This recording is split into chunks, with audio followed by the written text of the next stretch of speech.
Hello everyone, कैसे हैं आप सब।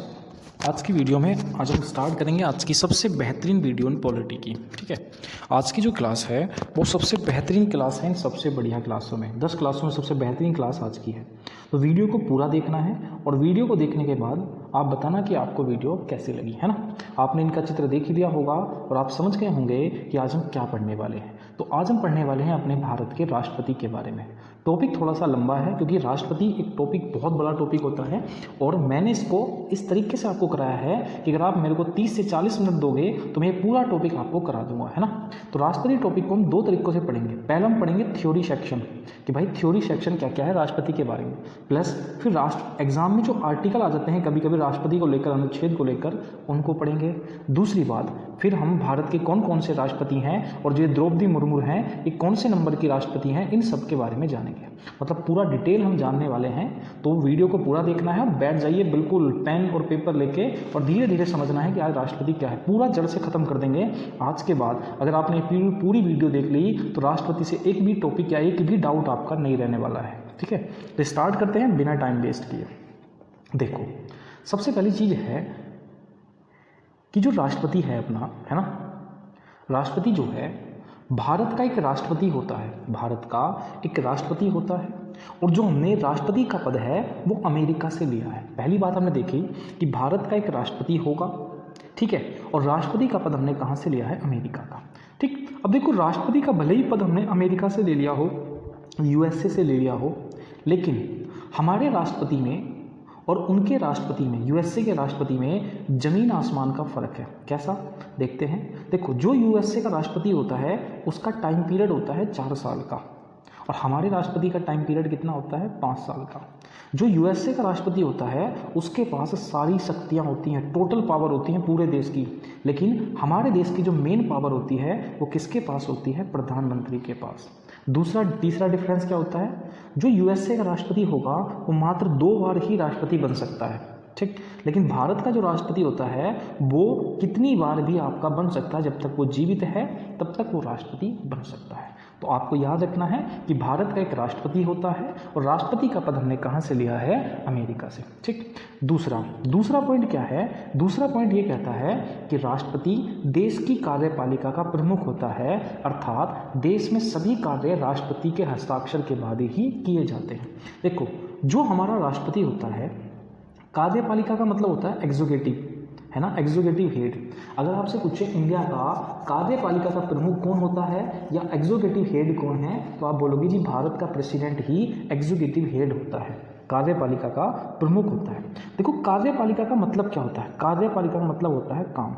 मतलब भारत में जितने भी काम होते हैं उन सब पर सिग्नेचर या कौन करता है सिग्नेचर, वो राष्ट्रपति ही करता है। मतलब जैसे लोकसभा से कोई कानून पास हुआ, फिर वो राज्यसभा में गया, राज्यसभा के बाद जब राष्ट्रपति उस पर सिग्नेचर कर देता है तो वो क्या बन जाता है, कानून बन जाता है, लॉ बन जाता है। इसलिए राष्ट्रपति ही कार्यपालिका का प्रमुख होता है। अगर कोई आपसे पूछे कि देश की कार्यपालिका का प्रमुख कौन होता है तो राष्ट्रपति होता है। बात समझ में आ गई। तो अभी सिर्फ 2 पॉइंट हमने पढ़े हैं। पहला कि भारत का एक राष्ट्रपति होता है, राष्ट्रपति का पद अमेरिका से लिया गया है, राष्ट्रपति कार्यपालिका का प्रमुख होता है और देश में जितने भी काम है वो राष्ट्रपति के सिग्नेचर के बाद ही किए जाते हैं। आई होप इतनी बातें आपको समझ में आ गई होंगी। ठीक, अब देखो अगला पॉइंट जानते हैं। देखो, अगला पॉइंट जो है वो ये कह रहा है कि राष्ट्रपति का निर्वाचन मीन्स इलेक्शन एकल संक्रमणीय मत पद्धति द्वारा किया जाता है और इसके चुनाव में अप्रत्यक्ष रूप से मतदान होता है। तो यहाँ पर 2 शब्द आए, एकल संक्रमणीय मत और अप्रत्यक्ष मतदान। 2 समझते हैं। देखो, एकल संक्रमणीय मत होता है कि जब सिंगल वोट गिरता है, जबकि क्या वोट गिरता है, सिंगल, तब उस मत को कहते हैं एकल संक्रमणीय मत। ठीक, अप्रत्यक्ष रूप किसे कहते हैं, तो देखो जिस चुनाव में जनता वोट डाले, जिस चुनाव में जनता वोट डालती है उस चुनाव को कहते हैं प्रत्यक्ष चुनाव। जिस चुनाव में जनता वोट डालती है उसे क्या कहते हैं, उसे बोलते हैं डायरेक्ट चुनाव। लेकिन जिसमें जो जनता ने जिस व्यक्ति को वोट डाल के चुना है, जैसे एमपी एमएलए, वो वोट डालें, मतलब जिसमें जनता वोट ना डाले, वो चुनाव कैसे होते हैं, अप्रत्यक्ष। तो अभी हमने सुना कि राष्ट्रपति के चुनाव में एकल संक्रमण तो सिंगल वोट डालते हैं, दूसरा, राष्ट्रपति का चुनाव कैसा होता है, इनडायरेक्ट होता है, अप्रत्यक्ष रूप से होता है।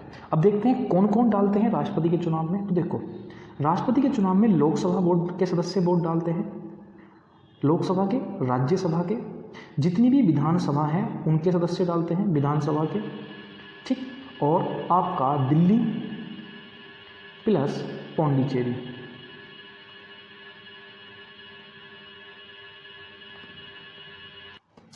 एक बार रफ हो गया, इसको दोबारा करते हैं। तो राष्ट्रपति के चुनाव में कौन कौन वोट डालता है, तो राष्ट्रपति के चुनाव में वोट डालती है आपकी लोकसभा डालती है, राज्यसभा डालती है, सभी राज्यों की विधानसभा डालती है, तथा दिल्ली और पौंडीचेरी जो केंद्र शासित प्रदेश हैं, दिल्ली और पौंडीचेरी, इनके सदस्य डालते हैं। अब देखो, दिल्ली और पौंडीचेरी और लोकसभा, राज्यसभा और विधानसभा, देखो अब जितने भी सदस्य होते हैं, सदस्य दो प्रकार से होते हैं। सदस्य जो होते हैं, जो आपकी लोकसभा में बैठते हैं, राज्यसभा में बैठते हैं, विधानसभा में जाते हैं, तो ये दो तरीके से चुने जाते हैं। एक होते हैं मनोनीत और एक होते हैं निर्वाचित, ठीक है। एक कौन होते हैं, एक होते हैं निर्वाचित, एक होते हैं मनोनीत। मनोनीत वो होते हैं जो जिन्हें राष्ट्रपति नियुक्त करता है, और निर्वाचित वो होते हैं जिनको वोट से चुना जाता है। तो ध्यान रखना कि राष्ट्रपति के चुनाव में आपका मनोनीत सदस्य वोट नहीं डालते, अर्थात मैं कहूँ कि राज्यसभा में 12 सदस्य मनोनीत किए जाते हैं राष्ट्रपति द्वारा, तो वो व्यक्ति वोट नहीं डालते, बाकी सब वोट डालते हैं। मतलब राष्ट्रपति के चुनाव में निर्वाचित सदस्य वोट डालते हैं। कौन डालते हैं, निर्वाचित सदस्य। क्या बात जानी हमने कि राष्ट्रपति का चुनाव सिंगल वोट से किया जाता है, और राष्ट्रपति का चुनाव किस तरीके से होता है, अप्रत्यक्ष रूप से होता है। राष्ट्रपति के चुनाव में लोकसभा, राज्यसभा, सभी राज्यों की विधानसभा और केंद्र शासित प्रदेश में कौन है, दिल्ली और पौंडीचेरी, है ना, इनकी विधानसभा के निर्वाचित सदस्य जो हैं वो आपका क्या डालते हैं, वोट डालते हैं, ठीक है। इतनी बातें आपको याद रखनी है, ठीक है। चलो आगे बढ़ते हैं। अब जाओ, अगर हम बात करें राष्ट्रपति की, अब देखो राष्ट्रपति बनने के लिए क्या क्या योग्यताएं होनी चाहिए, क्या क्या क्वालिफिकेशन होनी चाहिए। तो राष्ट्रपति बनने के लिए आपके पास योग्यता होनी चाहिए कि आप नागरिक कहाँ के हों, भारत के नागरिक हों, वह भारत का नागरिक होना चाहिए, वह सिटीजन और होना चाहिए कहाँ का, वो आपका इंडियन होना चाहिए। अब देखो ये व्यक्ति अगर नागरिक हो, क्या वो जन्म से हो सकता है, नहीं। देखो जब वो इलेक्शन के लिए खड़ा हुआ हो तब उसके पास सिटीजनशिप कहाँ की होनी चाहिए, भारतीय होनी चाहिए। मतलब ये जरूरी नहीं है कि वो भारत का ना हो, ठीक है, क्या वो भारत का हो, बस ये है कि जब वो राष्ट्रपति चुनाव के लिए खड़ा हो तब उसकी नागरिकता कहाँ की हो, भारत की। दूसरा, वह 35 वर्ष की आयु पूरी कर चुका हो। मतलब राष्ट्रपति बनने के लिए कितनी एज होना जरूरी है, 35 एज होना जरूरी है। तीसरी बात, वह पागल ना हो, दिवालिया ना हो। पागल मतलब उसे कोई पागलपन का सर्टिफिकेट ना हो, दिवालिया मतलब होता है वो बैंकरप्ट ना हो, है ना, उससे पैसे वैसे ना हो। तीसरा, वो किसी के लाभ के पद पर न हो। लाभ का पद होता है कि अगर वो सरकारी नौकरी पर ना हो, है ना, ये सब ठीक, सरकारी नौकरी पर हो, प्राइवेट नौकरी, वो होता है लाभ का पद। तो वो किसी भी लाभ के पद पर नहीं होना चाहिए। मतलब भारत का नागरिक होना चाहिए, 35 वर्ष की आयु पूरी कर चुका हो, पागल व दिवालिया ना हो, किसी लाभ के पद पर न हो, ठीक। अब देखो जब राष्ट्रपति चुनाव लड़ेगा तो चुनाव लड़ने से पहले उसे 15,000 रुपये की राशि RBI के पास जमानत के रूप में रखनी पड़ती है। अगर उसके 1/6 वोट हो जाए, जितने टोटल वोट हैं, टोटल वोट का अगर वो 1/6 वोट ले लेता है तो उसे 15,000 रुपये वापस कर दिए जाएंगे। अगर 1/6 से उसके कम वोट आते हैं तो उसकी जो जमानत राशि है उसे जब्त कर लिया जाएगा। और जब राष्ट्रपति पद पे खड़ा हो कोई व्यक्ति, उसकी जमानत राशि जब्त हो जाती है तो वो कैसी होती है, एक अपमान की स्थिति होती है। कैसी होती है, अपमान की स्थिति होती है। आपको इतनी बातें समझ में आ गई होंगी। चलो आगे बढ़ते हैं। अब देखो जो राष्ट्रपति का पद है वो ब्रिटेन की महारानी के पद के बराबर है। भारत का जो राष्ट्रपति है उसका जो पद है वो कहाँ के बराबर है, ब्रिटेन की महारानी के बराबर है। दूसरा, राष्ट्रपति का कार्यकाल कितने वर्षों का होता है, तो राष्ट्रपति का कार्यकाल होता है 5 वर्षों का। अगर कोई राष्ट्रपति का पद जो है 5 वर्ष से पहले खाली हो जाए, मतलब कोई राष्ट्रपति बना और 4 साल में उसकी मृत्यु हो गई या उसने रेजिग्नेशन दे दिया, तो जो अगला राष्ट्रपति आएगा वो बचे हुए टाइम के लिए नहीं आता, 1 साल के लिए, 2 साल के लिए, वो अगले 5 साल के लिए आता है। क्योंकि राष्ट्रपति का पद इकलौता ऐसा पद है जो कभी भी खाली नहीं रह सकता। भारत का ऐसा कौन सा पद है जिसकी सीट कभी खाली नहीं रह सकती? तो वो भारत का राष्ट्रपति का पद है। तो राष्ट्रपति से याद रखना है कि राष्ट्रपति 5 साल के लिए चुना जाता है। यदि राष्ट्रपति 5 साल से पहले खाली हो जाए तो नया राष्ट्रपति अगले 5 वर्ष के लिए आता है, जबकि बचे हुए टाइम के लिए नहीं आता है ना। अब देखो, जैसे सपोज मानो कि राष्ट्रपति था, उसे बीमार हो गया, उसकी मृत्यु हो गई 4 साल में, तो अगला राष्ट्रपति 5 साल के लिए आएगा, ना कि बचे हुए 1 साल के लिए। तो बीच में जो चुनाव होंगे उसके बीच में कौन रहेगा? तो देखो, जब राष्ट्रपति का पद खाली होता है तो भारत का जो उपराष्ट्रपति होता है वो राष्ट्रपति के रूप में काम करता है। मतलब जो राष्ट्रपति का पद खाली होगा तो उपराष्ट्रपति को क्या बना देते हैं? टेम्परेरी राष्ट्रपति बना देते हैं। और भारत का राष्ट्रपति कितनी बार भी राष्ट्रपति बन सकता है, ये बात ध्यान रखनी है कि भारत का जो राष्ट्रपति है वो कितनी बार भी बन सकता है। अब तक डॉक्टर राजेंद्र प्रसाद ऐसे व्यक्ति थे जो कितनी बार राष्ट्रपति बने हैं? अभी तक मैक्सिमम 2 बार राष्ट्रपति बने।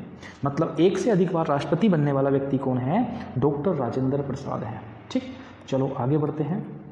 अब देखो, अब आता है अगला कि जो राष्ट्रपति होता है ना, राष्ट्रपति को उसका जो पद होता है उसकी शपथ कौन दिलाता है? तो उसकी शपथ दिलाता है सुप्रीम कोर्ट का जो मुख्य न्यायाधीश होता है। सुप्रीम कोर्ट का जो मुख्य न्यायाधीश होगा वो राष्ट्रपति को उसके पद की शपथ दिलाता है। अब सपोज मानो जो सुप्रीम कोर्ट है, सुप्रीम कोर्ट में टोटल जज होते हैं 34। कितने होते हैं? 34। तो उसे दिलाता है शपथ कौन दिलाता है? CJI, chief justice of India. अगर सपोज मानो ये छुट्टी पे होगा तो जो अन्य 33 न्यायाधीश होंगे उनमें से जो वरिष्ठ न्यायाधीश होगा वो ही राष्ट्रपति को शपथ दिलाता है। अर्थात राष्ट्रपति को उसके पद की शपथ सुप्रीम कोर्ट का मुख्य न्यायाधीश दिलाता है। और मुख्य न्यायाधीश ना हो तो जो अन्य न्यायाधीश होंगे 33 वो शपथ दिलाएंगे। और भारत के राष्ट्रपति को अभी देखेंगे, थोड़ी इसको बात देखेंगे भी। अब देखो, भारत का जो राष्ट्रपति होता है उसे 5 प्रकार की सज़ा माफ़ करने का अधिकार है। जो भारत का राष्ट्रपति होगा उसे 5 प्रकार की सज़ा माफ़ करने का अधिकार है। मतलब राष्ट्रपति को क्षमादान की शक्ति दी गई है। देखो, भारत में 2 व्यक्ति हैं जिनको क्षमादान की शक्ति, वो किसी की भी गलती माफ़ कर सकते हैं। एक तो कौन है? एक तो है जी आपका राष्ट्रपति और दूसरा है राज्यपाल। अब राष्ट्रपति 5 प्रकार की क्षमादान शक्ति माफ़ कर सकता है। नंबर 1 होती है क्षमा। क्षमा क्या होती है? तो देखो, क्षमा के बारे में समझते हैं। क्षमा वो होती है कि राष्ट्रपति को किसी ने पत्र लिखा तो राष्ट्रपति ने क्या कर दिया? उसकी सज़ा को माफ़ कर दिया, मतलब उसकी सज़ा को ही माफ़ कर दिया, उसे बोलते हैं क्षमा। ठीक। दूसरी बात क्या याद रखनी है? दूसरा याद रखना है लघुकरण। लघुकरण क्या होता है? लघुकरण का मतलब ये नहीं कि कम कर देना, नहीं। लघुकरण क्या होगा कि राष्ट्रपति इसमें जो व्यक्ति को सज़ा मिली हुई है उसकी प्रकृति चेंज कर देगा। प्रकृति मतलब किसी व्यक्ति को फांसी लगने वाली थी तो उसे किस में कन्वर्ट कर देगा? आजीवन कारावास में। तो ये होता है लघुकरण। तीसरा होता है, तीसरी शक्ति होती है प्रतिहार। प्रतिहार, अब देखो प्रतिहार क्या होता है? प्रतिहार ये होता है कि राष्ट्रपति सजा के समय को घटा देता है। कि जो भारत का राष्ट्रपति है वो अगर किसी व्यक्ति को 10 साल की सज़ा मिली हो तो उसे 5 साल की कर देगा, 5 साल की मिली हो 1 साल की कर देगा। ये होता है प्रतिहार। नंबर 4 होता है विराम। नंबर 4 क्या होता है? विराम। विराम क्या होता है? अगर कैदी का स्वास्थ्य ठीक नहीं है तो उसकी कुछ दिन की सज़ा के ऊपर क्या लग जाएगी? उस पर विराम कर दिया जाएगा। ये होता है नंबर 4। ठीक। नंबर 5 क्या होता है? नंबर 5 होता है प्रतिलंबन। प्रतिलंबन होता है कुछ दिनों के लिए रोक देना। जैसे किसी व्यक्ति को फांसी लगने वाली थी तो उसकी कुछ दिनों के लिए फांसी को क्या कर दिया गया? रोक दिया गया। तो राष्ट्रपति, भारत का राष्ट्रपति ये 5 प्रकार से सज़ा माफ़ कर सकता है। क्षमा, कतई माफ़ कर दे। लघुकरण, उसका रूप चेंज कर दे। प्रतिहार क्या होता है? समय घटा दे। विराम, जब अगर बीमार है तो कुछ दिन की छुट्टी दे दे। प्रतिलंबन, उसकी फांसी को रोक सकता है। अब देखो, जो भारत का राष्ट्रपति होता है, अगर मैं बात करूं तो राष्ट्रपति सिविल कोड, जो अभी मैंने पढ़ा सिविल कोड है ना, सिविल कोड होता है जैसे हाई कोर्ट, सुप्रीम कोर्ट, ये वाला, ठीक है, डिस्ट्रिक्ट कोर्ट, सिविल कोड तथा सेना कोड दोनों के मामले में हस्तक्षेप कर सकता है। मतलब ये 5 सज़ा माफ़ करने की शक्ति सिविल कोर्ट में भी लागू है राष्ट्रपति की, और आपका सेना कोर्ट में भी, अगर किसी व्यक्ति का कोर्ट मार्शल होने वाला हो तो भी उसकी सज़ा को माफ़ कर सकता है। जबकि हम देखते हैं कि अमेरिका का राष्ट्रपति का पद कहाँ से लिएगा? अमेरिका का। लेकिन अमेरिका का राष्ट्रपति सेना के मामले में हस्तक्षेप नहीं कर सकता, परंतु भारत का राष्ट्रपति कर सकता है, क्योंकि भारत का राष्ट्रपति जो होता है वो तीनों सेना का प्रमुख होता है। तीनों सेना का सेनापति कौन होता है? भारत का राष्ट्रपति होता है। अब देखो, एक चीज़ और याद रखनी है कि एक व्यक्ति को और सज़ा माफ़ करने का अधिकार है राज्यपाल को। देखो, राज्यपाल भी सज़ा के 5 अधिकार ले सकता है, लेकिन राज्यपाल कभी भी ना तो सेना के मामले में हस्तक्षेप कर सकता है, दूसरी बात वो किसी के मृत्युदंड को माफ़ नहीं कर सकता। राज्यपाल के पास शक्ति नहीं है कि वो किसी व्यक्ति के मृत्युदंड को माफ़ करे या किसी भी सेना के हस्तक्षेप में वो क्या करे, है ना, लागू हो। ठीक, तो सेना के मामले में हस्तक्षेप नहीं कर सकता और मृत्युदंड को माफ़ नहीं कर सकता कौन, राज्यपाल। ठीक, अब देखो उसके बाद अगर मैं बात करूं जो भारत का राष्ट्रपति होता है, अभी मैंने बताया कि भारत का राष्ट्रपति तीनों सेना का सर्वोच्च सेनापति होता है। अगर किसी भी मंत्री को विदेश में जाना है, मतलब जैसे भारत का प्रधानमंत्री जाता है ना, तो उसे किसकी अनुमति लेनी पड़ती है, राष्ट्रपति की। मतलब कोई भी मंत्री जाएगा विदेश में घूमने तो उसे किसकी अनुमति लेनी पड़ती है, तो उसे अनुमति लेनी पड़ती है भारत के राष्ट्रपति के। क्यों? क्योंकि वो विदेश में जो जा रहे हैं, जो वो संधि करते हैं दूसरे देशों के साथ, कोई मिसाइल की संधि कर ली, वेपन्स ट्रीटी कर ली, कुछ भी हुआ तो वो किसके नाम से होती है, तो वो राष्ट्रपति के नाम से होती है। जैसे मोदी जी घूमने जाते हैं तो जो मोदी जी संधि करके आते हैं दूसरे देश के साथ, वो किसके नाम से होती है, राष्ट्रपति के नाम से होती है। किसके नाम से होती है, राष्ट्रपति के नाम से आपकी होती है। ये बात आपको ध्यान में रखनी है। ठीक, अब देखो, अब आगे हम बढ़ते हैं। अब हम बात करेंगे राष्ट्रपति की आपातकालीन शक्तियों के बारे में कि राष्ट्रपति के पास कौन कौन सी आपातकालीन शक्तियां हैं। तो देखो, अगर मैं बात करूंगा राष्ट्रपति की आपातकालीन शक्तियों के बारे में, तो भारत में 3 प्रकार की आपातकालीन शक्तियां होती हैं। 3 प्रकार के आपातकाल होते हैं और ये तीनों के तीनों कौन लगा सकता है, राष्ट्रपति। जैसे कि नंबर 1 में अगर बात करूं नंबर 1 की, तो नंबर 1 होता है राष्ट्रीय आपातकाल। नंबर 1 क्या होता है, राष्ट्रीय आपातकाल। नंबर 1 क्या होता है, राष्ट्रीय आपातकाल, नेशनल इमरजेंसी। ठीक है, राष्ट्रपति की आपातकाल शक्तियों की बात करूं तो नंबर 1 आता है राष्ट्रीय आपातकाल, नेशनल इमरजेंसी। अब देखो, राष्ट्रीय आपातकाल की अगर हम बात करेंगे तो राष्ट्रीय आपातकाल क्या होता है, यह अनुच्छेद 352 के अंतर्गत आता है।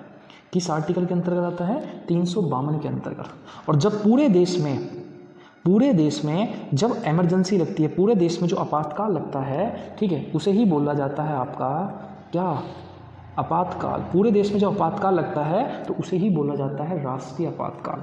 और भारत में अब तक 3 बार राष्ट्रीय आपातकाल लगा। सबसे पहले लगा 1962 में, जब हमारा किससे युद्ध हुआ था, चीन से युद्ध हुआ था। दूसरा लगा था भैया कब, 1971 में। और 1971 में कब हुआ था, जब बांग्लादेश अलग हुआ था तब लगा था। ठीक है, और तीसरा हमने लगाया 1975 में। 1975 में क्यों, आंतरिक अशांति, देश भर में दंगे फैलने की डर था, तो आंतरिक अशांति। तो पूरे देश में अभी तक 3 बार राष्ट्रीय आपातकाल लगा है। Number 1 1962, number 2 1971, number 3 1975।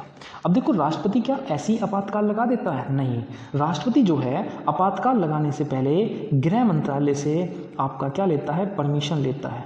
गृह मंत्रालय से परमिशन लेता है या गृह मंत्रालय से सलाह लेता है। बिना सलाह के राष्ट्रपति आपातकाल नहीं लगा सकता, ये बात आपको ध्यान रखनी है।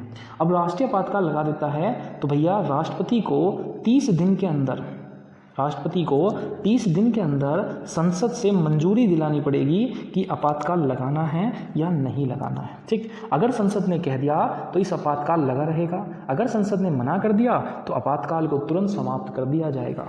और आपातकाल लगाने की जो मैक्सिमम अवधि है वो 6 महीने है, और ये 6 महीने तक आपका अनंत काल तक बढ़ाया जा सकता है। कब तक बढ़ाया जा सकता है, अनंत काल तक बढ़ाया जा सकता है। और अभी आपको एक कमेंट बॉक्स में एक आंसर भेज देना है कि ऐसे कौन से मौलिक अधिकार हैं जो आपातकाल के दौरान कभी भी निलंबित नहीं होते, कमेंट बॉक्स में बताना है। ठीक है, तो अभी मैंने बताया राष्ट्रीय आपातकाल कि भाई राष्ट्रीय आपातकाल किस अनुच्छेद के अंतर्गत है, 352 के अंतर्गत है। ठीक है, और पूरे देश में लगता है। अभी तक 3 बार लगा है। 1962 में चीन से युद्ध हुआ था, 1971 में बांग्लादेश से, 1975 में आंतरिक अशांति। ठीक है, और आपातकाल लगाने से पहले कब किससे परामर्श लेता है, गृह मंत्रालय से। संसद से कितने दिन की मंजूरी चाहिए, 30 दिन की। और आपातकाल कितने, मैक्सिमम 6 महीने तक लगता है। और ये कब तक बढ़ाया जा सकता है, 6 महीने करके अनंत काल तक बढ़ाया जा सकता है। तो ये है आपका राष्ट्रीय आपातकाल, नेशनल इमरजेंसी। ठीक, अब दूसरा आता है आपका नंबर 2, दूसरा आता है राष्ट्रपति शासन। राष्ट्रपति शासन, राष्ट्रपति शासन होता है प्रेसिडेंट रूल। राष्ट्रपति शासन क्या होता है, राष्ट्रपति शासन होता है आपका प्रेसिडेंट रूल। प्रेसिडेंट रूल क्या होता है, ठीक है, और यू रूल आर्टिकल 356, अनुच्छेद 356, ये बात आपको ध्यान रखनी, अनुच्छेद 356। ठीक, अब देखो राष्ट्रपति शासन क्या होता है, जब कोई राज्य कॉन्स्टिट्यूशन के हिसाब से नहीं चलता, संविधान के हिसाब से नहीं चलता, वहाँ पर दंगे फसाद ज़्यादा होते हैं, वहाँ पर लड़ाई झगड़ा ज़्यादा होता है, तो राष्ट्रपति क्या कर सकता है, राज्यपाल की सलाह से उस जगह राष्ट्रपति शासन लगा दिया जाता है। और जब राष्ट्रपति शासन लगता है तो मुख्यमंत्री की शक्तियाँ क्या हो जाती हैं, खत्म हो जाती हैं। ठीक, ये होता है राष्ट्रपति शासन। और ये किस अनुच्छेद के अंतर्गत आता है, 356 के अनुच्छेद के अंतर्गत आता है। ठीक, पहली बार राष्ट्रपति शासन की बात करूं तो ये लगा था पेप्सू में। पंजाब का पुराना नाम क्या था, पेप्सू। तो भैया पहली बार राष्ट्रपति शासन कहाँ लगा, पेप्सू पंजाब में लगा। ठीक है, और राष्ट्रपति शासन सबसे अधिक बार जो लगे हैं वो लगा है कहाँ, यूपी में सबसे अधिक बार आपका लगा है, 10 बार आपका लगा है। अब देखो, राष्ट्रपति शासन को लगाने से पहले 60 दिन के अंदर संसद से क्या चाहिए, मंजूरी चाहिए। अगर संसद ने हाँ कर दी तभी लगेगा, नहीं तो नहीं लगेगा। दूसरी बात, इस राष्ट्रपति शासन को 6 महीने करते करते जो है लगातार 3 साल तक बढ़ाया जा सकता है। मतलब राष्ट्रपति शासन कितने साल तक बढ़ाया जा सकता है, मैक्सिमम 3 साल तक। लेकिन अपवाद क्या है, आपका जम्मू कश्मीर है। मतलब जम्मू कश्मीर में इस राष्ट्रपति शासन को 3 साल से अधिक भी बढ़ाया गया है। ठीक, तो बस ये याद रखनी है राष्ट्रपति शासन के बारे में। फिर आता है तीसरा आपातकाल, फाइनेंशियल इमरजेंसी, वित्तीय आपातकाल। ठीक है, वित्तीय आपातकाल। अब देखो, वित्तीय आपातकाल क्या होता है, फाइनेंशियल इमरजेंसी क्या होती है। अब देखो, याद रखना है कि जो वित्तीय आपातकाल होता है वो अनुच्छेद 360 के अंतर्गत आता है। किसके अंतर्गत आता है, अनुच्छेद 360 के अंतर्गत। और जो ये वित्तीय आपातकाल है ये भारत में अभी तक कभी भी नहीं लगा है। अगर कोई आपसे पूछे कि कौन सा आपातकाल कभी नहीं लगा, तो वित्तीय आपातकाल कभी भी नहीं लगा है। क्यों भैया, वित्तीय आपातकाल तब लगता है जब किसी देश के पास पैसा ना हो, देश चलाने के लिए खर्चा ना हो, खाने के लिए कुछ ना हो। तो भारत एक कैसा देश है, कृषि प्रधान देश है। तो अगर कुछ भी नहीं होगा तो ज़मीन में कुछ बीज डालेंगे, उगाएंगे और उसको खाएंगे। इसलिए भारत में अभी तक वित्तीय आपातकाल नहीं लगा है। ठीक, तो ये 3 आपातकाल होते हैं, तीनों आपातकाल को हमने समझ लिया। ठीक, अब हम बात करेंगे राष्ट्रपति की विवेक अधिकार शक्तियों के बारे में। देखो, अगर मैं बात करूं राष्ट्रपति की विवेक अधिकार शक्तियों के बारे में, तो राष्ट्रपति अपने विवेक का मतलब होता है अपनी इच्छा से। राष्ट्रपति अपनी इच्छा का यूज़ कब करता है, नंबर एक वो होगा जब लोकसभा के इलेक्शन हो, और लोकसभा में इलेक्शन में सपोज मानो 2 पार्टी खड़ी हों और दोनों पार्टियों में से किसी को क्या ना मिले, बहुमत ना मिले। मतलब इसको भी 50 वोट मिले, सपोज मानो इसको भी 50 वोट मिले, तो राष्ट्रपति क्या करेगा, एक पार्टी के एक सदस्य को भारत का प्रधानमंत्री बना देगा। लेकिन उसे जो है 30 दिनों के अंदर संसद से क्या चाहिएगा, बहुमत चाहिएगा। अगर बहुमत नहीं मिला तो भैया पार्टी क्या हो जाएगी, गिर जाएगी। मतलब राष्ट्रपति अपने दिमाग का इस्तेमाल तब करता है जब लोकसभा में सीटें कैसी हों, बराबर हों। ठीक है, तो एक पार्टी के नेता को क्या बना देगा, भारत का प्रधानमंत्री, और उसे 3 दिनों के अंदर क्या चाहिएगी, बहुमत चाहिएगा। दूसरा, राष्ट्रपति जो इस्तेमाल करता है वो इस्तेमाल करता है वीटो पावर का। अब देखो, वीटो पावर क्या है, वीटो पावर है क्योंकि हमें पता है कि अगर कोई बिल हो या कोई कानून बनना हो, वो पहले जाएगा लोकसभा में, लोकसभा में जाने के बाद फिर वो जाएगा राज्यसभा में, और राज्यसभा के बाद वो जाता है सीधा राष्ट्रपति के पास, और राष्ट्रपति अगर उस पर सिग्नेचर कर देता है तब वो बन जाता है कानून। तो ऐसा कोई विधेयक, ऐसा कोई बिल आता है तो राष्ट्रपति उसको रोकने के लिए इस्तेमाल करता है वीटो पावर। और उन्हीं वीटो पावर में से हम जानेंगे। सबसे पहली एक वीटो पावर आपको याद रखनी है, एक वीटो पावर का नाम याद रखना है, पॉकेट वीटो। कौन सी है, पॉकेट वीटो।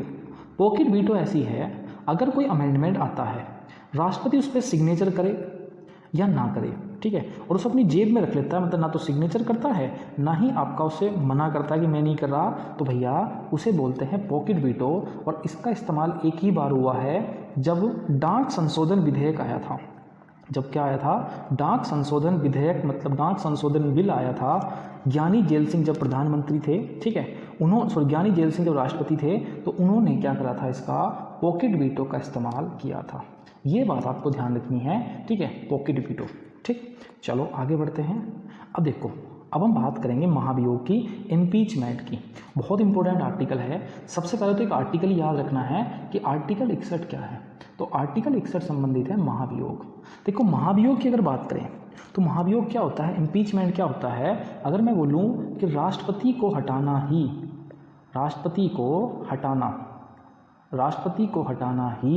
महाभियोग कहलाता है। राष्ट्रपति को हटाना ही महाभियोग कहलाता है। मतलब राष्ट्रपति को उसके पद से हटाना, है ना, पद से हटाना ही क्या कहलाता है, महाभियोग कहलाता है। मतलब राष्ट्रपति को जब उसके पद से हटाएंगे तो वो क्या कहलाता है, महाभियोग कहलाता है। अब देखो कैसे हटाते हैं। पहली बात एक चीज़ रखनी है, आर्टिकल 61 में क्या है, महाभियोग है, और ये महाभियोग हमने कहाँ से लिया है, अमेरिका से लिया है। देखो एक ही व्यक्ति को महाभियोग द्वारा हटाया जा सकता है, या महाभियोग एक ही व्यक्ति पर लगता है, जिसे बोलते हैं राष्ट्रपति। मतलब राष्ट्रपति को हटाना ही क्या कहलाता है, महाभियोग। ठीक, अब देखो महाभियोग क्या होता है। देखो राष्ट्रपति को हटाने के लिए होता यह है कि संसद के 2 सदन होते हैं, लोकसभा होती है और राज्यसभा होती है। तो संसद के किसी भी सदन से, चाहे लोकसभा से चाहे राज्यसभा से, ठीक है, होगा क्या, सदन के किसी भी सदन से, हमेशा ध्यान रखना राष्ट्रपति पर महाभियोग जो होता है वो किसी भी सदन से चलाया जा सकता है, चाहे वो लोकसभा से चला लो चाहे वो राज्यसभा से चला लो, कहीं से भी चला सकते हो आप, ऐसा ज़रूरी नहीं कि वो लोकसभा से ही चलेगा। ठीक, तो चाहे लोकसभा से चाहे राज्यसभा से कुछ व्यक्ति क्या है, जितनी सीटें होंगी, जैसे लोकसभा में सीटें जितनी हो 550 है तो उनका 25%, राज्यसभा में 250 है तो उनका 25%, ठीक है, वो क्या करेंगे, एक प्रस्ताव पारित करेंगे, ठीक है, और राष्ट्रपति को हटाने का एक बिल पारित करेंगे, ठीक है। और अगर जैसे राज्यसभा से वो पारित हुआ, अगर राज्यसभा के 2/3 सदस्य, राज्यसभा के 2/3 सदस्य इस प्रस्ताव को पारित कर दें, किस प्रस्ताव को, इस प्रस्ताव को पारित कर दें, तो ये बिल जो है, तो प्रस्ताव पारित होती ही जाएगा कहाँ, लोकसभा में। अगर लोकसभा में पारित हुआ हो तो ये कहाँ जाता है, राज्यसभा में। बात समझ गए। अगर राज्यसभा से पारित हुआ हो, 2/3 सदस्य सिग्नेचर कर दें तो लोकसभा में जाएगा, और लोकसभा से गया हो तो फिर राज्यसभा जाएगा, और राज्यसभा मतलब दोनों सदनों के 2/3 सदस्य अगर सिग्नेचर कर देते हैं, उसी के उसी दिन राष्ट्रपति को अपना पद त्यागना पड़ता है।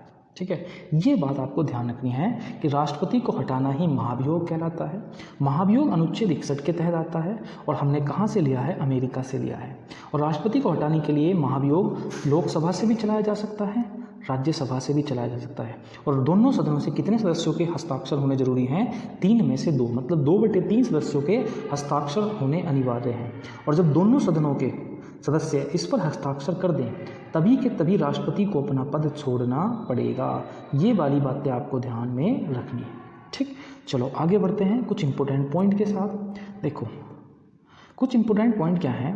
सबसे पहला कि राष्ट्रपति संसद का अंग होता है। देखो संसद के 3 अंग होते हैं, एक होता है राष्ट्रपति, एक होती है लोकसभा, एक होती है राज्यसभा।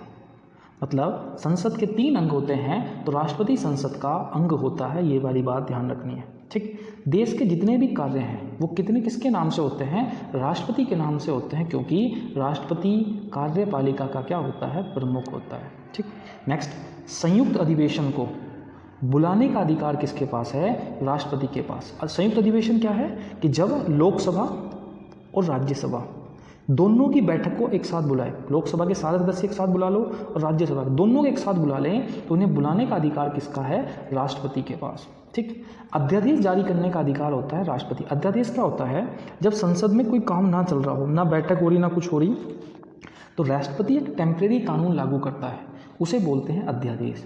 तो अध्यादेश जारी करने का अधिकार किसके पास है, राष्ट्रपति के पास। अब कुछ अनुच्छेद हैं इंपॉर्टेंट जो याद रखने हैं। जैसे अनुच्छेद 52, अनुच्छेद 52 क्या है, राष्ट्रपति का पद आता है। राष्ट्रपति का पद किस अनुच्छेद में है, 52 के अंतर्गत। अनुच्छेद 54 क्या है, राष्ट्रपति का निर्वाचन। अगर पूछे राष्ट्रपति का निर्वाचन किस अनुच्छेद में है, तो आप झट आंसर दोगे अनुच्छेद 54 में। नेक्स्ट, अनुच्छेद 60, अनुच्छेद 60 में है शपथ, कि भाई अनुच्छेद 60 में शपथ है, ये शपथ किस अनुच्छेद के अंतर्गत आती है, अनुच्छेद 60 के अंतर्गत। ये बात आपको ध्यान रखनी है कि 52 में राष्ट्रपति का पद, ठीक, 54 में राष्ट्रपति का निर्वाचन, और अनुच्छेद 60 में क्या है आपका, अनुच्छेद 60 में क्या है, तो अनुच्छेद 60 में है आपका शपथ। ठीक, ये वाली बातें आपको ध्यान में रखनी है। इतनी बातें अगर आपको अच्छी लग रही हैं तो वीडियो को लाइक ज़रूर करना है अगर समझ में सारी चीज़ें आ रही हैं। और भैया देखो वीडियो को शेयर भी कर दिया करो लाइक के साथ, कमेंट भी कर दिया करो, जिससे हमें पता चले कि वीडियो आपको कैसी लग रही है ना। ये बात आपको ध्यान में रखनी है। और चैनल को अगर सब्सक्राइब नहीं किया है तो चैनल को सब्सक्राइब कर लेना है और अपने दोस्तों को बताओ कि भाई देखो इतनी बढ़िया क्लास चल रही है फ्री में, इतनी ज़बरदस्त क्लास है कि पूछो मत, है ना। ऐसा कंटेंट आपको कहीं भी नहीं मिलेगा। और कोई इशू हुआ करो तो बता दिया करो, है ना, किसी चीज़ का भी, वॉइस का, किसी भी तरीके का। अब देखो अनुच्छेद 61 किससे संबंधित है? अनुच्छेद 61 संबंधित है महाभियोग से। अनुच्छेद 61 किससे संबंधित है? महाभियोग से। और अनुच्छेद 72 में क्या है? अनुच्छेद 72 में है क्षमादान की शक्ति। राष्ट्रपति के पास कितने प्रकार की क्षमादान शक्ति है? 5 प्रकार की। अनुच्छेद 352 में क्या है? राष्ट्रीय आपातकाल, नेशनल इमरजेंसी। अनुच्छेद 356 में राष्ट्रपति शासन है। अनुच्छेद 360 में वित्तीय आपातकाल है। और ऐसा कौन सा आपातकाल है जो अभी तक नहीं लगा? 360। अनुच्छेद 123 कहता है अध्यादेश जारी करने का अधिकार, टेम्परेरी कानून जारी करने का अधिकार, ठीक। और अनुच्छेद 148 होता है केंद्रीय नियंत्रक महालेखा परीक्षक। अभी सिर्फ इतना याद रख लो, 61 में महाभियोग, 72 में क्षमादान शक्ति, 352 राष्ट्रीय आपातकाल, 356 राष्ट्रपति शासन, 360 वित्तीय आपातकाल, 123 अध्यादेश और 148 क्या है? कैग है, CAG है, ठीक। बाकी क्या क्या होते हैं वो चीज़ें हमने पढ़ ली हैं पूरी डिटेल में। कैग के बारे में और अध्यादेश के बारे में एक वीडियो में अलग से बनाऊंगा, उसमें आएगा, ठीक।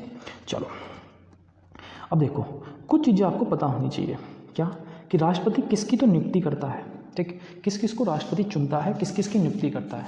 तो देखो अगर आपसे पूछे कि भारत के प्रधानमंत्री की नियुक्ति कौन करता है, तो राष्ट्रपति करता है। दूसरा, जो प्रधानमंत्री के मंत्री होते हैं केंद्र के, उनकी नियुक्ति कौन करता है? केंद्र के मंत्री, या मंत्री केंद्र, है ना। केंद्रीय मंत्री कौन? मंत्री केंद्रीय कौन करता है? भैया आपका राष्ट्रपति करता है। दूसरा, जो भारत का महान्यायवादी होता है, पूरा टॉपिक बताऊंगा महान्यायवादी पर, अभी फिलहाल याद रख लो कि महान्यायवादी अटॉर्नी जनरल की नियुक्ति कौन करता है? राष्ट्रपति करता है। दूसरा, सुप्रीम कोर्ट के जज, सुप्रीम कोर्ट के टोटल जज, चाहे वो CGI हो, है ना, चाहे वो कोई भी हो, उनकी नियुक्ति कौन करेगा? राष्ट्रपति। दूसरी बात, हाई कोर्ट के जज, जितने भी हाई कोर्ट के जज होंगे उन सब की नियुक्ति कौन करेगा? राष्ट्रपति। उसके बाद जो आपका कैग होता है, CAG, केंद्रीय नियंत्रक महालेखा परीक्षक, इसकी नियुक्ति भी कौन करता है? राष्ट्रपति। नेक्स्ट, अगर आपसे पूछे राज्यपाल की नियुक्ति कौन करता है, तो राज्यपाल की नियुक्ति भी कौन करता है? राष्ट्रपति, ठीक। उसके बाद अगर कोई आपसे पूछे कि UPSC के अध्यक्ष की नियुक्ति कौन करता है, तो UPSC के अध्यक्ष की नियुक्ति भी आपका राष्ट्रपति ही करता है ना। UPSC के अध्यक्ष की नियुक्ति भी कौन करता है? राष्ट्रपति। मतलब प्रधानमंत्री की नियुक्ति राष्ट्रपति, केंद्रीय मंत्री की नियुक्ति राष्ट्रपति, महान्यायवादी की नियुक्ति राष्ट्रपति, सुप्रीम कोर्ट के जज की नियुक्ति राष्ट्रपति, हाई कोर्ट के जज की नियुक्ति राष्ट्रपति, CAG कैग की नियुक्ति राष्ट्रपति, गवर्नर राज्यपाल की नियुक्ति राष्ट्रपति, और UPSC के अध्यक्ष की नियुक्ति भी राष्ट्रपति ही करता है। अब देखो किस किस को उसके पद की शपथ दिलाता है। तो देखो भारत का जो उपराष्ट्रपति होता है, उपराष्ट्रपति को भी उसके पद की शपथ कौन दिलाता है? राष्ट्रपति। चाहे आपका सुप्रीम कोर्ट हो, ठीक है, सुप्रीम कोर्ट के जितने भी जज हैं, टोटल जज, चाहे वो CGI chief justice of India हो या कोई भी हो, 34 में 34 न्यायाधीश, उनको शपथ कौन दिलाएगा? आपका राष्ट्रपति ही दिलाता है। मतलब सुप्रीम कोर्ट के जितने भी जज हैं उन सब की नियुक्ति कौन करता है? राष्ट्रपति करेगा। उन्हें शपथ भी कौन दिलाता है उसके पद की? राष्ट्रपति। प्रधानमंत्री को शपथ कौन दिलाता है? राष्ट्रपति। जो केंद्र के मंत्री होते हैं उनको शपथ कौन दिलाता है? राष्ट्रपति। उसके बाद महान्यायवादी, महान्यायवादी को भी शपथ कौन दिलाता है? राष्ट्रपति। तो इन सबको राष्ट्रपति क्या दिलाता है? शपथ, ठीक है। और इन सब की क्या करता है? नियुक्ति, ठीक। आगे बढ़ते हैं कि अगर किसी को अपना पद छोड़ना हो तो वो अपना त्यागपत्र किसको देता है, ठीक। तो देखो अगर किसी व्यक्ति को अपना पद छोड़ना हो, जैसे सुप्रीम कोर्ट के न्यायाधीश, सुप्रीम कोर्ट के जितने भी न्यायाधीश हैं, सुप्रीम कोर्ट के जितने भी न्यायाधीश हैं, वो अगर अपना पद छोड़ेंगे सुप्रीम कोर्ट के, तो वो अपना किसे रेजिग्नेशन देंगे? तो वो देंगे राष्ट्रपति को, ठीक। उसके बाद हाई कोर्ट के जज, सुप्रीम कोर्ट व हाई कोर्ट के जज अगर उन्हें अपना पद छोड़ना है तो किसे रेजिग्नेशन देंगे? आपका राष्ट्रपति को, ठीक। अगर राज्यपाल को अपना पद छोड़ना है तो वो अपना त्यागपत्र किसको देगा? रेजिग्नेशन, राष्ट्रपति को। अगर आपको प्रधानमंत्री को अपना पद छोड़ना है तो वो किसको रेजिग्नेशन देगा? किसको देगा? उपराष्ट्रपति को। अगर उपराष्ट्रपति अपना त्यागपत्र किसको देता है? तो वो भी राष्ट्रपति को देता है, ठीक है। ये बात याद रखनी है। सुप्रीम कोर्ट के, हाई कोर्ट के जज त्यागपत्र देते हैं राष्ट्रपति को, राज्यपाल भी अपना त्यागपत्र राष्ट्रपति को देता है, प्रधानमंत्री भी अपना त्यागपत्र राष्ट्रपति को देता है, और उपराष्ट्रपति भी अपना त्यागपत्र किसको देता है? राष्ट्रपति को, ठीक। इतनी सारी चीज़ें हमने जान ली कि भैया ये राष्ट्रपति की कहानी होती है। ठीक है। अब देखो भारत में अब तक 15 राष्ट्रपति बन चुके हैं, ठीक है। कौन कौन से राष्ट्रपति हैं, एग्जाम में कौन कौन सा क्वेश्चन आया, सारी चीज़ें जानेंगे। तो देखो अब स्टार्ट करते हैं भारत के राष्ट्रपति के बारे में जानना, राष्ट्रपति की सूची के बारे में जानना, ठीक। देखो सबसे पहले मैं बात करूँ तो भारत का पहला राष्ट्रपति आया था डॉक्टर राजेंद्र प्रसाद। ये 1950 से 1962 तक रहे, 2 बार राष्ट्रपति बने हैं, ठीक है। भारत के पहले प्रथम राष्ट्रपति कौन बने हैं, राजेंद्र प्रसाद है। कांस्टेबल में आया था, दिल्ली कांस्टेबल में, है ना। उसके बाद भारत के पहले मनोनीत और निर्वाचित राष्ट्रपति भी कौन थे, राजेंद्र प्रसाद। और सबसे लंबा कार्यकाल किसका है, राजेंद्र प्रसाद का है। दूसरे नंबर के राष्ट्रपति बने डॉक्टर राधाकृष्णन, जो 62 से कब तक, 67 तक थे। ये भारत के पहले उपराष्ट्रपति थे, मतलब भारत के पहले उपराष्ट्रपति थे, उपराष्ट्रपति बनने के बाद राष्ट्रपति बने, तो भारत के पहले उपराष्ट्रपति थे। और भारत के राष्ट्रपति बनने वाले भारत रत्न पुरस्कार से सम्मानित भी थे, मतलब एक ऐसा राष्ट्रपति जिसे भारत रत्न मिला हो तो वो कौन था, डॉक्टर राधाकृष्णन, ठीक। उसके बाद इन्होंने सबसे पहले अनुच्छेद 352 का प्रयोग किया था, मतलब पहली बार जब राष्ट्रीय आपातकाल लगा, अनुच्छेद 352 लगा, चीन से लड़ाई हुई 1962 में, तब भारत के राष्ट्रपति कौन थे, डॉक्टर राधाकृष्णन थे, ठीक। उसके बाद है नंबर 3 पर जाकिर हुसैन। तो जाकिर हुसैन जो है 67 से 69 तक रहे, मात्र 2 साल तक रहे। क्यों, क्योंकि देखो भारत के पहले मुस्लिम राष्ट्रपति कौन थे, डॉक्टर जाकिर हुसैन।